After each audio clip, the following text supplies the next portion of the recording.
अस्सलाम वालेकुम। आज जो हमारा लेक्चर है वो इकोनॉमिक्स का लेक्चर है, लेक्चर नंबर 10। चैप्टर हम लोगों ने स्टार्ट करना है चैप्टर नंबर 5। लास्ट टाइम जो हमने चैप्टर किया वो चैप्टर नंबर 4 था, जिसमें हम लोगों ने फैक्टर ऑफ प्रोडक्शन को डिस्कस किया, लैंड को डिस्कस किया, लेबर को डिस्कस किया, कैपिटल को, और इसी तरह लास्ट टाइम जो हम लोगों ने डिस्कस किया था वो ऑर्गेनाइजेशन को डिस्कस किया था।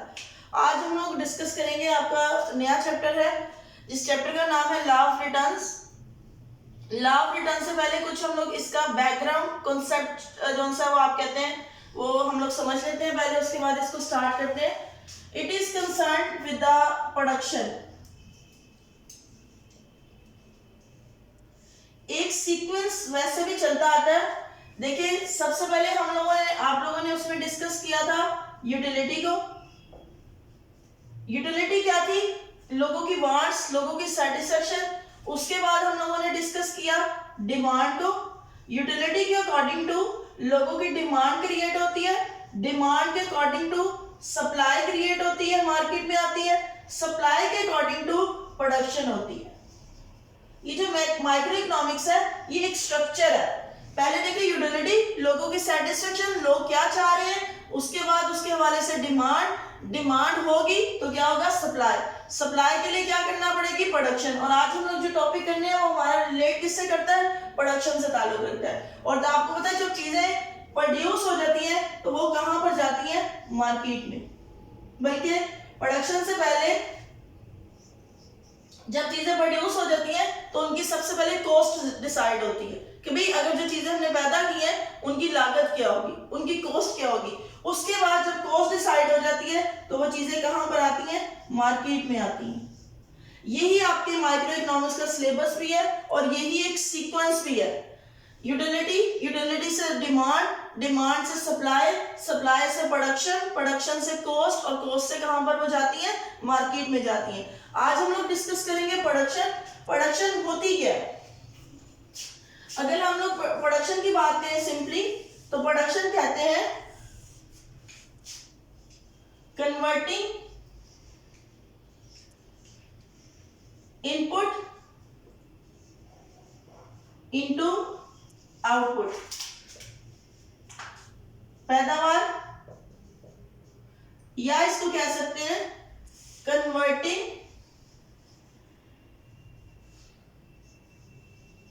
Raw material into finished goods.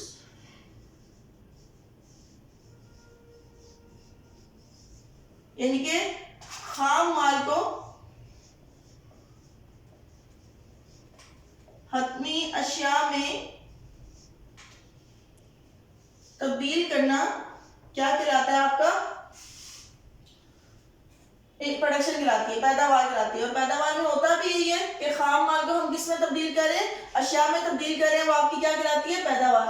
अच्छा, अब इसके हवाले में दो लोगों ने अपने जो सा आप कह लें कॉन्सेप्ट दिए, दो अप्रोचेज आई। आप लोगों ने यूटिलिटी में भी शायद नाम सुना होगा इनका। एक जो अप्रोच थी वो कॉर्डिनल अप्रोच थी,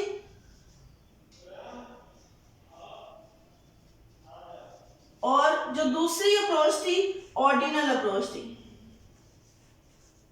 इस कॉन्सेप्ट को जरा समझिएगा, ये थोड़ी सी टेक्निकल बातें हैं। आप लोगों ने ये अप्रोचेस आप लोगों ने उसमें भी पढ़ी थी, किसमें? यूटिलिटी के चैप्टर में।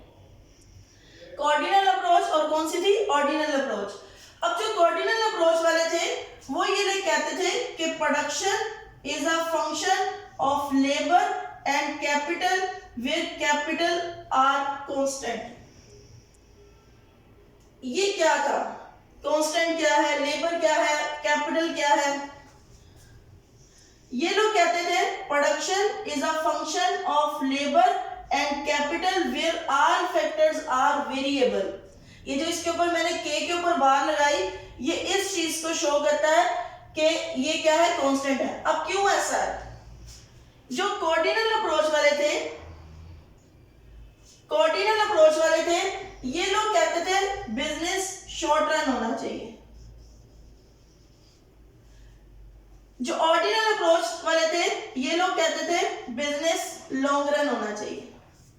यानी कि इन दोनों अप्रोचेस का, जैसे आपने देखा होगा, आप लोगों ने वो पढ़ा था law of diminishing marginal utility, law of equi marginal utility, उसमें क्या था, मार्शल का कॉन्सेप्ट, कोऑर्डिनल अप्रोच का कॉन्सेप्ट ये था कि हम यूटिलिटी को नंबर्स में मेजर कर सकते हैं, ठीक है, और ऑर्डिनल वालों का कॉन्सेप्ट ये था कि हम यूटिलिटी को मेजर नहीं कर सकते। ये आप लोगों ने वहां पे यूटिलिटी के चैप्टर में पढ़ा होगा, ठीक है। अब यहाँ पे जो कॉन्सेप्ट था, यहाँ पे पैदावार के हवाले से कॉन्सेप्ट है। जो कार्डिनल अप्रोच वाले थे वो लोग कहते थे प्रोडक्शन किस चीज का फंक्शन है, लेबर और कैपिटल का, और कैपिटल इसमें क्या होता है, कांस्टेंट होता है। क्यों कांस्टेंट होता है, अब ये रीजन, यहाँ पे दो बातें अराइज होती हैं। सबसे पहले कि प्रोडक्शन का ताल्लुक 4 फैक्टर ऑफ प्रोडक्शन से है, लैंड, लेबर, कैपिटल, ऑर्गेनाइजेशन। फिर यहाँ पे लेबर और कैपिटल की बात क्यों हुई है, यानी कि यहाँ पे हमने क्यों कहा कि production is a function of labour and capital, यहाँ पे लैंड क्यों नहीं आया, यहाँ पे ऑर्गेनाइजेशन क्यों नहीं आया, ठीक है। और यहाँ पे रीजन देखिएगा, आपको पता है there are 4 factor of production, land, labour, capital and organisation, 4 factor of production है। ये सबसे मोस्ट इंपॉर्टेंट है, इन दोनों के बगैर बिजनेस पॉसिबल ही नहीं है। आप देखें जो बड़े लेवल के कारोबार है उसमें जमीन भी जरूरी है, उसमें लेबर भी जरूरी है, उसमें कैपिटल भी जरूरी है, उसमें ऑर्गेनाइजेशन भी जरूरी है। लेकिन अगर मैं बात करूं, एक रेडी वाला है, फ्रूट वाला, फ्रूट की रेडी उसने लगाई हुई है, अब देखिए उसके पास क्या जमीन है, तो रेंट पे उसने ली हुई है, नहीं, वो तो सड़क पे ही खड़ा हुआ अपनी रेडी पे। इसी तरह जो है, क्या उसके पास ऑर्गेनाइजेशन है, क्या उसने प्रॉपर प्लानिंग की हुई है, नहीं, उसने सुबह प्लानिंग करता है, शाम को उसकी प्लानिंग क्या हो जाती है, खत्म हो जाती है। यानी कि इन दो चीजों के बगैर कोई ऐसा कारोबार, फेरी वाला कारोबार है, वो पॉसिबल हो सकता है, लेकिन जो अगर रेडी वाला भी है, वो लेबर के बगैर अगर खुद ही नहीं होगा तो कारोबार तो नहीं चल सकता। कोई सामान ही रेडी के ऊपर लगाएगा तो कारोबार तो नहीं चल सकता। इसलिए कोऑर्डिनल अप्रोच ने दूसरी चीजों को कंसीडर नहीं किया। होते चारों फैक्टर ही जरूरी है, लेकिन जो मोस्ट इंपॉर्टेंट है वो कौन से होते हैं, लेबर और कैपिटल।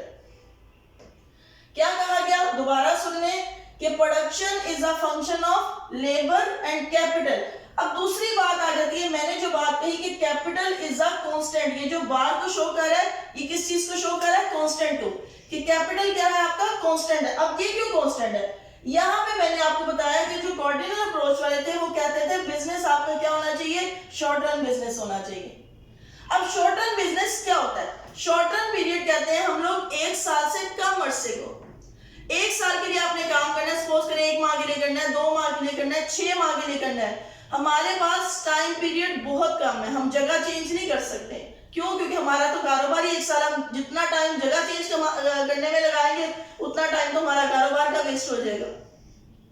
नई जगह पे जाके रिप्यूट बनाना, नई जगह पे जाके अपनी जो है वो गुडविल क्रिएट करना वो मुश्किल होता है, हम जगह चेंज नहीं कर सकते। इसमें हम जो है वो कैपिटल अगर मजीद लगाए, 6 माह बाद हमें पता है हमारा कारोबार तो चला ही नहीं, तो हमें नुकसान भी क्या होगा, ज्यादा होगा। If you want to get more profit you should have to be ready for the more loss. अगर मुनाफे के चांसेस ज्यादा है तो लॉस के चांसेस भी क्या होंगे, ज्यादा होंगे। जितनी इन्वेस्टमेंट करेंगे उतना ही नुकसान होगा। तो इसलिए चूंकि ये शॉर्ट रन बिजनेस था, इसमें हम सरमाया क्या रखते हैं, आप कह रहे कांस्टेंट रखते हैं। सरमाया हमारा जो है वो फिक्स्ड होता है, उसमें हम सरमाए को क्या करते हैं, चेंज नहीं करते। इसलिए ये कहते थे कि बिजनेस शॉर्ट रन होना चाहिए, जिसमें हम सरमाए को क्या रखते हैं, फिक्स रखते हैं। इसके अकॉर्डिंग टू जो लॉन्ग रन बिजनेस है, लॉन्ग रन में हमारे पास 2 साल का अर्सा है, 10 साल का अर्सा है, 15 साल का अर्सा है, इन्फिनिटी जो हमें हमारे पास पीरियड ऑफ टाइम है, जब तक आपका कारोबार चलता रहता है। इसीलिए लॉन्ग रन में चूंकि हम जगह चेंज कर सकते हैं, हमारे पास वक्त है, हम लोग वहां पे मजीद कैपिटल लगा सकते हैं, अपने सरमाए को क्या कर सकते हैं, मजीद इन्वेस्ट कर सकते हैं। तो ये तमाम चीजें, ये क्यों ऑर्डिनल अप्रोच ने कहा कि आपका production is a function of labour and capital where all factors are variable. यहाँ पे तमाम फैक्टर्स क्या होते हैं, वेरिएबल होते हैं। और ये बिलीव किस पे करते थे कि बिजनेस आपका क्या होना चाहिए, लॉन्ग रन होना चाहिए। इन्होंने अपनी इस बात को प्रूव करते हुए 2 लॉ दिए। पहला लॉ दिया लॉ ऑफ रिटर्न्स का, दूसरा लॉ दिया लॉ ऑफ वेरिएबल प्रोपोर्शन का।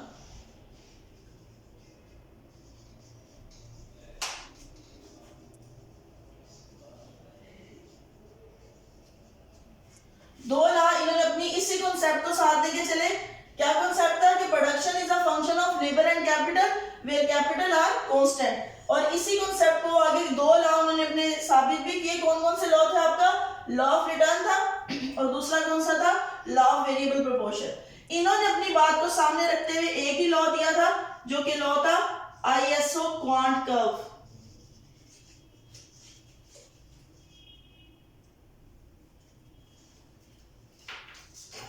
ISO quant curve, ISO Latin language का वर्ड था जिसका मतलब इक्वल था। ये कोई इसकी एब्रिविएशन नहीं है कि आईएसओ की कोई एब्रिविएशन होती है, इसकी कोई एब्रिविएशन नहीं है। आईएसओ का मतलब होता है इक्वल होना, ठीक है।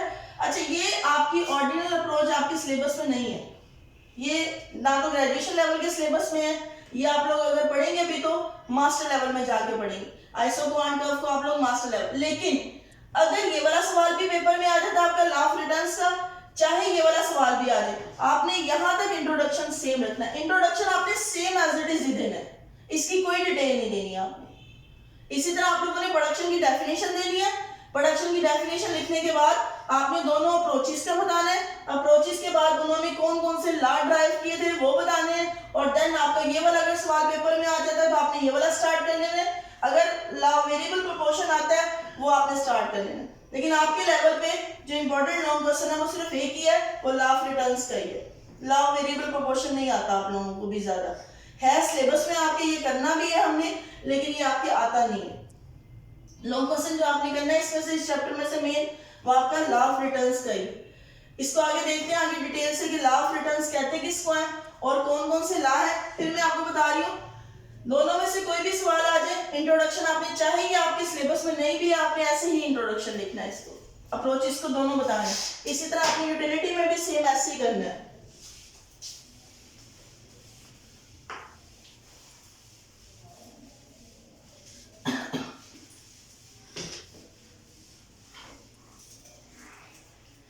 आपको भी पता है ये बात, देखिए हम पैसा लगाते हैं, पैसा लगाने के बाद क्या हमारी प्रोडक्शन सेम रहती है? नहीं, बाजुकात हम लेबर भी ज्यादा कर रहे होते हैं, हमारी प्रोडक्शन हो सकता है ज्यादा हो जाए। बाजुकात हम लोग जो सा है आपकी जो सा वो लेबर ज्यादा लगा रहे होते हैं। कैपिटल हम इसमें बात नहीं करते, पैसा, क्योंकि ये मैंने आपको बताया ये कॉन्सेप्ट है कॉर्डिनल अप्रोच का, और कॉर्डिनल अप्रोच में जो सा है वो पैसा नहीं लगाया जाता मजीद।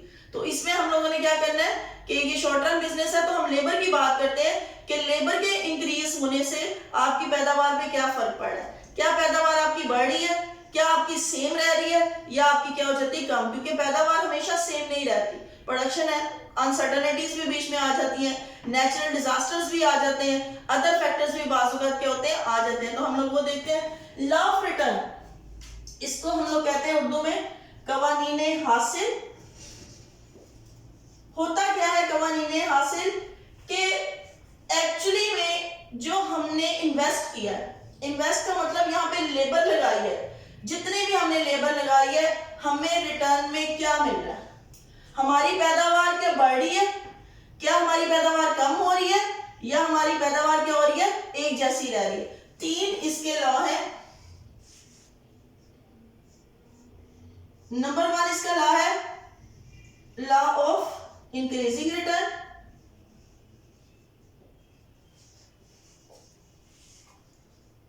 इसको उर्दू में कहते हैं कानून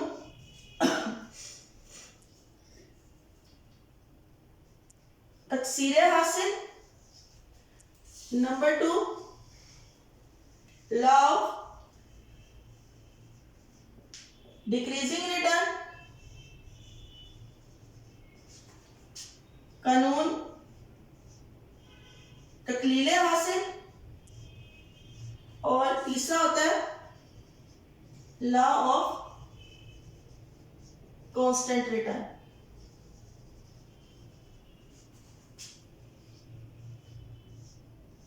कानून यकसानी हासिल। आगे 1 बाय 1 इनकी डिटेल हम लोग करते जाते हैं। 3 तरह के लॉ है कि जो हमने लेबर लगाई है उसके रिटर्न में क्या हमारी पैदावार बढ़ रही है, क्या हमारी पैदावार कम हो रही है, या फिर हमारी पैदावार जो सा है वो एक जैसी ही रहती है। इसमें क्या क्या रीजंस हैं ये देखते हैं हम, इसको आगे 1 बाय 1 क्या करते हैं डिटेल से पढ़ते हैं। सबसे पहले हम लोग डिस्कस करते हैं लॉ ऑफ इंक्रीजिंग रिटर्न को।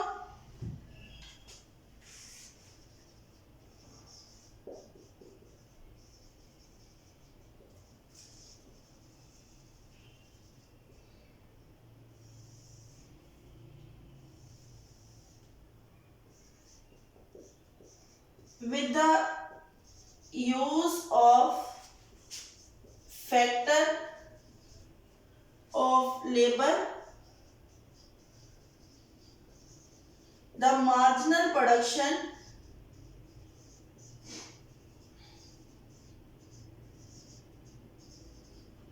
increases with increasing rate।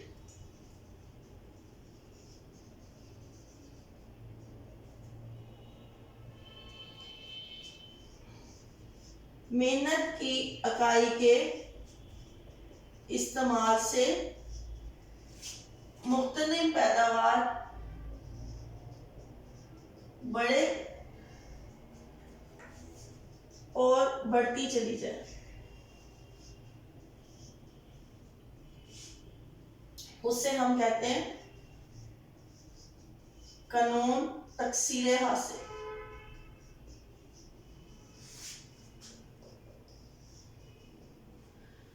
अब यहाँ पे एक वर्ड आया मुख्ततिम पैदावार का। आपने मार्जिनल यूटिलिटी भी डिस्कस किया था कि मुख्ततिम अफादा क्या होता है। तीन आप लोग यहाँ पे याद रखिएगा, डेफिनेशन आप लोगों ने करनी है। एक होती है टोटल प्रोडक्शन,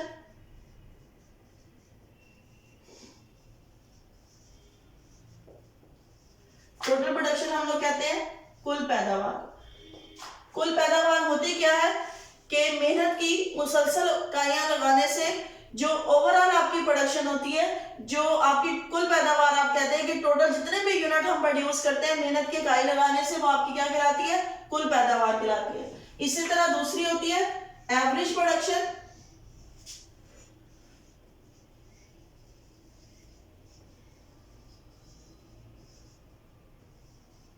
जिसको हम लोग औसत पैदावार कहते हैं। और औसत पैदावार हमें कैसे हासिल करती है, जैसे टोटल प्रोडक्शन को अगर इकाइयों पे डिवाइड कर दिया जाए, या आप यहाँ पे इकाइयों की बजाय अपने लेबर को लिख दें, क्योंकि हम लोग यहाँ पे यूनिट कौन सा लेते हैं, लेबर को लेते हैं। टोटल प्रोडक्शन को अगर लेबर पे डिवाइड कर दिया जाए तो जो हमें हासिल होती है वो आपकी क्या कहलाती है, औसत पैदावार होती है। उसके बाद देखें मुख्ततिम पैदावार, जो यहाँ पे नाम भी आया डेफिनेशन में। मुख्ततिम पैदावार यानी कि मार्जिनल प्रोडक्शन,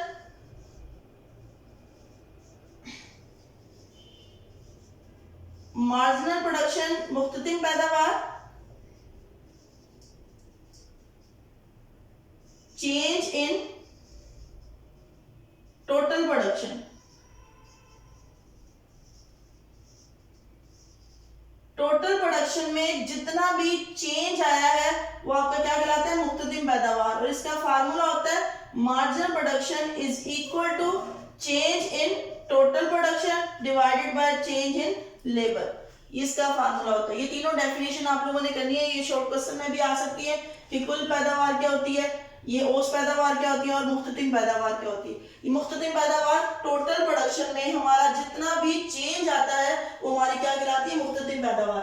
अब ये हम लोग बात कर रहे थे लॉ ऑफ इंक्रीजिंग रिटर्न की, कि हम लोग लेबर की मुसलसल इकाइयों के इस्तेमाल से जो हमारी कुल पैदावार है वो क्या हो जाए, इंक्रीज, या मुख्ततिम पैदावार है वो क्या हो जाए, इंक्रीज हो और फिर बढ़ती ही चली जाए, तो उसे हम लोग क्या कहते हैं, आपका कानून तकसीर हासिल कहते हैं। स्केड्यूल देखिएगा इसका।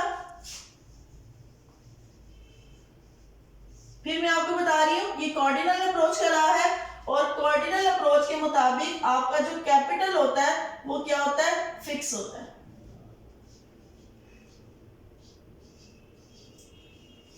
लेबर के मुसलसल इस्तेमाल से हम लोग लेबर की इकाइयां क्या कर रहे हैं, अपनी बढ़ा रहे हैं। आपकी जो देखिए, हमने सिर्फ और सिर्फ डेफिनेशन को अप्लाई करना है, हमने कोई क्रैमिंग नहीं यहाँ पे करनी। डेफिनेशन हमें क्या कह रही है, with the use of factor of labour, labour के मुसलसल इस्तेमाल से the marginal production increases with increasing rate, यानी कि आपकी मुख्ततिम पैदावार इंक्रीज हो और इंक्रीज ही होती चली जाए। हमने यहाँ पे, आप यहाँ पे कोई भी वैल्यू लिख सकते हैं, इसमें किसी किस्म का भी चेंज कर सकते हैं, लेकिन आपकी डेफिनेशन की बात पूरी होनी चाहिए कि भाई मेहनत की इकाई के इस्तेमाल से आपकी जो मुख्तलिफ पैदावार है वो क्या हो, बढ़ती चली जाए। और आपको मैंने बताया था टोटल पैदावार किसको कहते हैं या टोटल प्रोडक्शन किसको कहते हैं, कि जो आपकी कुल पैदावार होती है। देखिए जब हमने पहली लेबर लगाई तो हमारी पैदावार कितनी थी, 10। जब हमने दूसरी लेबर लगाई, पहली 10 थी, ये कितनी होगी, 20, तो टोटल कितनी होगी, 30। इसी तरह तीसरी लगाई तो मजीद 30 होगी, तो ये कितनी होगी, 60। इसी तरह चौथी लगाई तो ये कितनी होगी, 100। और इसी तरह पांचवें में 50 मजीद मिली तो ये कितनी होगी, 150। दोबारा देखिएगा ये वैल्यूज कैसे आई हैं। देखिए पहले लेबर लगाने से हमारी मुख्तलिफ पैदावार कितनी थी, कुल पैदावार कहते हैं टोटल को, तो हमने ये सारी जमा करते जाना। पहली लेबर लगाने के बाद हमारी पैदावार कितनी थी, 10 थी, मजीद हमें 20 मिली तो कितनी होगी टोटल, मजीद हमें 30 मिली तो कितनी होगी, 60 में मजीद हमने 40 ऐड किया तो कितनी होगी, 100 में मजीद हमने 50 ऐड किया तो कितनी होगी, 150। क्लियर। अब इसकी जो है वो हम डायग्राम देख लेते हैं, इसकी आप लोगों ने एक्सप्लेनेशन करनी है।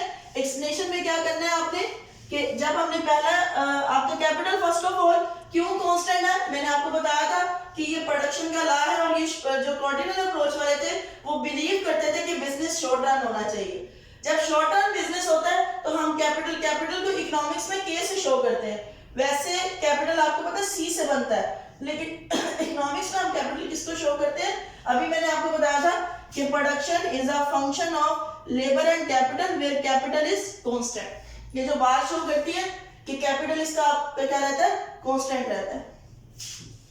और आपने यही इसी तरह लिखना है कि जब हम फर्स्ट लेबर लगाते हैं तो हमारी मार्जिनल प्रोडक्शन कितनी होती है, 10, और टोटल प्रोडक्शन भी कितनी होती है, 10। इसी तरह जब हम सेकंड लेबर लगाते हैं तो मार्जिनल प्रोडक्शन, क्योंकि ये इंक्रीजिंग रिटर्न है, तो हमारी मार्जिनल प्रोडक्शन क्या हो जाएगी, इंक्रीज होगी।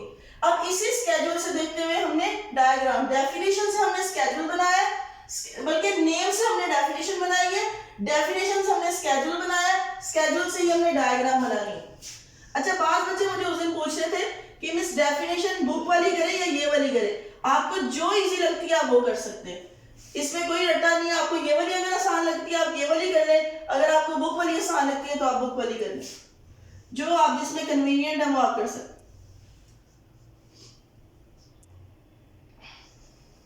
ओरिजिन आपका एक्स एक्सिस पे आप लोग लेबर लेते हैं, वाई एक्सिस पे क्या लेंगे, मार्जिनल प्रोडक्शन। लेबर के यूनिट है हमारे पास 1, 2, 3, 4 एंड 5, और इसी तरह हमारे पास मार्जिनल प्रोडक्शन है 10, 20, 30, 40 और 50। फर्स्ट लेबर लगाने पे आपकी मार्जिनल प्रोडक्शन कितनी है, 10, सेकंड पे कितनी है, 20, थर्ड पे कितनी है, 30, फोर पे कितनी है, 40, और 5 पे कितनी है, 50। ये आपका सेम डायग्राम वही बनी है जो आपने लॉ ऑफ सप्लाई में की थी, क्योंकि वहां पे भी पॉजिटिव रिलेशन था।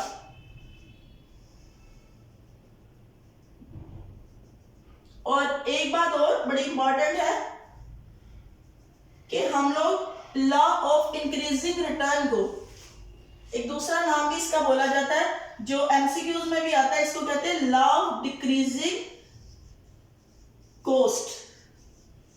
इसका दूसरा नाम है लॉ ऑफ डिक्रीजिंग कॉस्ट, यानी कि लॉ ऑफ इंक्रीजिंग रिटर्न को लॉ ऑफ डिक्रीजिंग कॉस्ट भी कहा जाता है।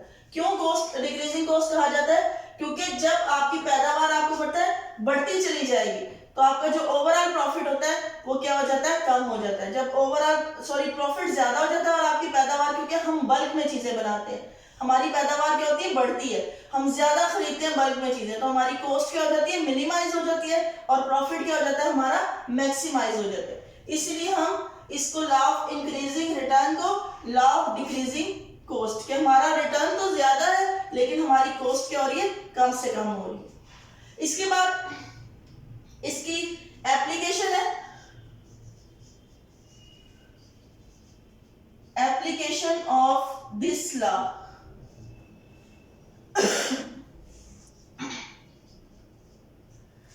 कि ये लॉ जो है वो अप्लाई कहां पे होता है, कानून का इतलाक। आपने इसकी एक्सप्लेनेशन भी करनी है, डायग्राम की, और स्केड्यूल की एक्सप्लेनेशन भी करनी है। बुक में इसके अजम्पशन भी गिवन है। अजम्पशन में क्या है कि हमारा कैपिटल क्या होता है, कांस्टेंट होता है। जो हमारी प्रोडक्शन की टेक्निक क्या होती है, वो भी कांस्टेंट होती है। अब ये जो लॉ है वो अप्लाई कहां पर होता है, ऐसा कहां पर होता है कि हमारा जो हम लोग लेबर लगाते जाएं तो हमारी प्रोडक्शन क्या होती जाए, इंक्रीज होती जाए। ऐसा कहां पे होता है, तो आपने एप्लीकेशन लिखनी है, this law is apply on industrial sector.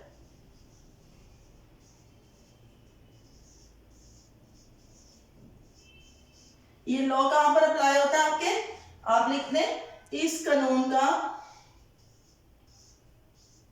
इतलाक सनती शोबे पर होता है।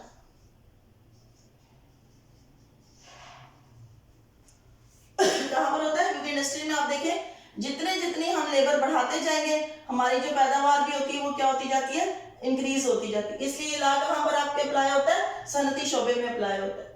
Is it clear? इसकी असम्पशन भी आपकी बुक में गिवन है और एप्लीकेशन भी हेडिंग वाइज गिवन है। अगर तो ये लॉ इंडिविजुअल आएगा तो आप इसकी हेडिंग वाइज ही एप्लीकेशन करेंगे, फिर एक लाइन में नहीं लिखेंगे। अगर तो ये लॉ जो है वो आप कह लेंगे तीनों इकट्ठे आ जाते हैं, वो पूछ लेता है आपसे कि लॉ ऑफ रिटर्न ही सिर्फ बताए, तो लॉ ऑफ रिटर्न में तीनों इकट्ठे लिखने पड़ेंगे। तो फिर आपने 2 से 3 असम्पशन लिखनी है और एप्लीकेशन सिर्फ एक लाइन में लिखनी है बस, कि ये लॉ अप्लाई कहां कहां पर होता है। Is it clear? अच्छा, उसके बाद सेकंड हम लोग लॉ स्टार्ट करते हैं, लॉ ऑफ डिक्रीजिंग रिटर्न।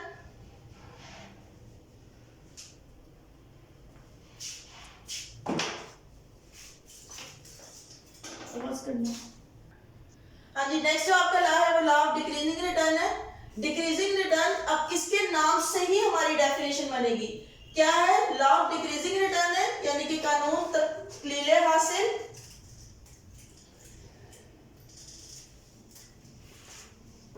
कि हम लोग लेबर के इस्तेमाल से जो हमारी प्रोडक्शन है वो क्या हो जाए, डिक्रीज हो जाए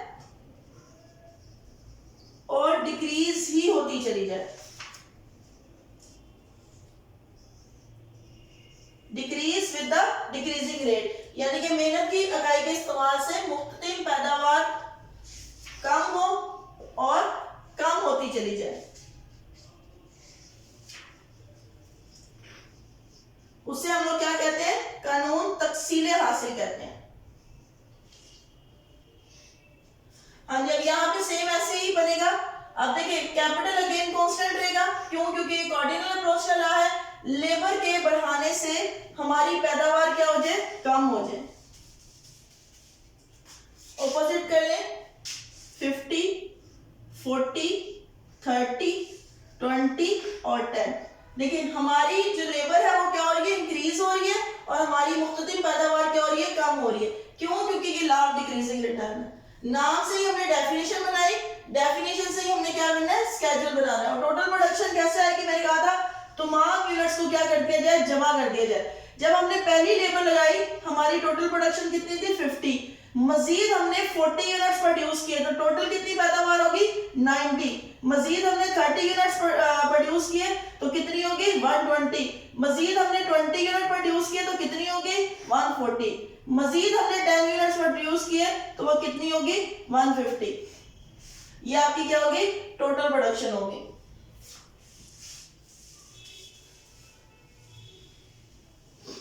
उसके बाद देखें, अब जब हमने पहली लेबर लगाई तो आपकी प्रोडक्शन कितनी थी, 50। सेकंड लेबर पे कितनी होगी, 40। थर्ड पे कितनी होगी, 30। फोर पे कितनी होगी, 20। 5 पे कितनी होगी, 10। ये आपकी मार्जिनल प्रोडक्शन। देखिए, with the increase in the factor of labour the marginal production decreases with decreasing rate. ये जो आपकी ये खत शो कर रहा है, किस चीज को शो कर रहा है, डिक्रीजिंग को शो कर रहा है।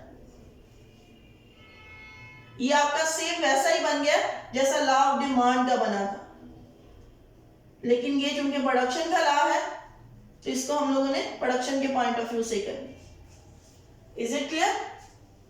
यानी कि यहां पे आपकी क्या हुआ है कि अगर आपकी लेबर को हमने बढ़ाया है तो आपकी जो मार्जिनल प्रोडक्शन है वो क्या हो गई है, डिक्रीज होगी। इस तरह आप लोग शो भी कर सकते हैं इसमें। Is it clear? उसके बाद देखिए अप्लाई, इसकी एप्लीकेशन कहां पर होती है, इस कानून का इतलाक कहां पर होता है? तो इस कानून का जो इतलाक है वो होता है आपके एग्रीकल्चर सेक्टर पे। एग्रीकल्चर सेक्टर पे क्यों होता है? एग्रीकल्चर सेक्टर पे इस वजह से होता है, यानी कि आप कह लें ज़राई शोबे पे होता है। क्यों होता है? क्योंकि एग्रीकल्चर जो सेक्टर होता है वो रिलेट्स करता है आपके किसके बाद, क्लाइमेट के साथ।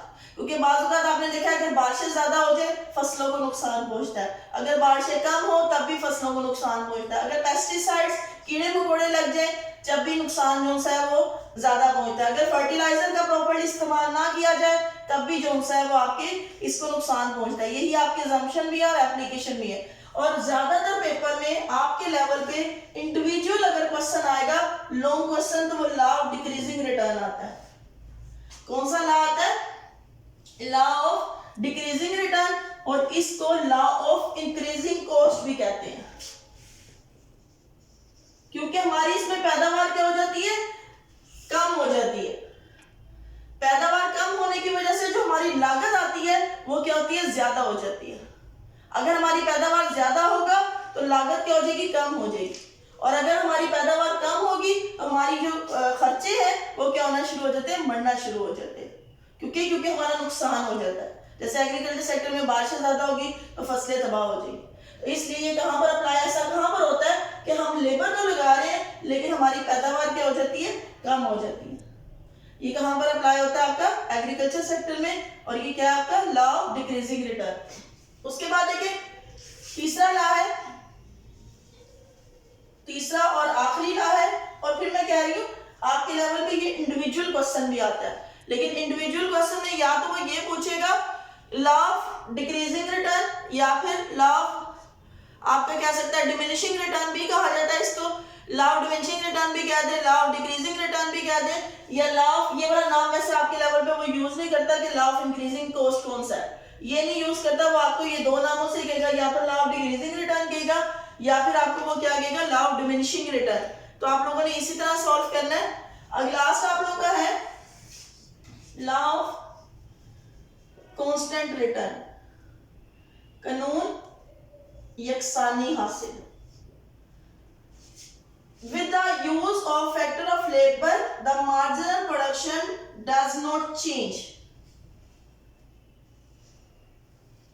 The marginal production, या आप लिख सकते हैं remain constant।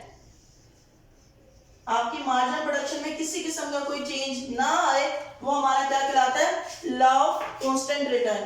कि मेहनत की इकाई के मुसलसल इस्तेमाल से मुख्तलिफ पैदावार में कोई तब्दीली ना हो।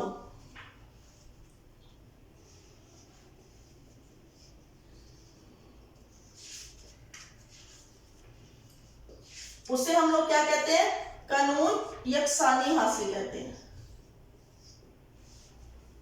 यानी कि मेहनत की इकाई मुसलसल लगाने से हमारी पैदावार में किसी किस्म का कोई फर्क नहीं पड़ रहा, तो उसे हम लोग क्या कहेंगे, कानून यकसानी हासिल कहेंगे। लाइक आपकी जो पैदावार है वो क्या रहे, टोटली सेम रहे, इसमें किसी किस्म का कोई चेंज ना हो। ऐसा कहां पर होता है वैसे कि हम मान लो लेबर तो लगा रहे हैं लेकिन हमारी पैदावार में किसी किस्म का कोई चेंज नहीं आ रहा। टोटल प्रोडक्शन आपको पता है जमा करने से 30 थी, मजीद 30 हुई तो 60, मजीद 30 ऐड किया तो 90, मजीद 30 ऐड किया तो 120, मजीद 30 ऐड किया तो कितनी होगी, 150।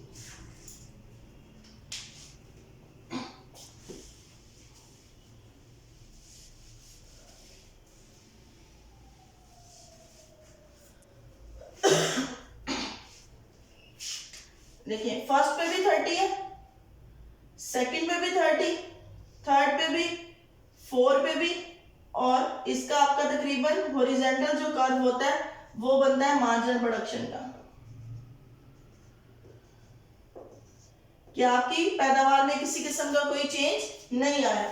ऐसा कहां पर होता है, ये अप्लाई कहां पर होता है, ये आपका अप्लाई होता है नेचुरल डिजास्टर्स पर। This law is apply on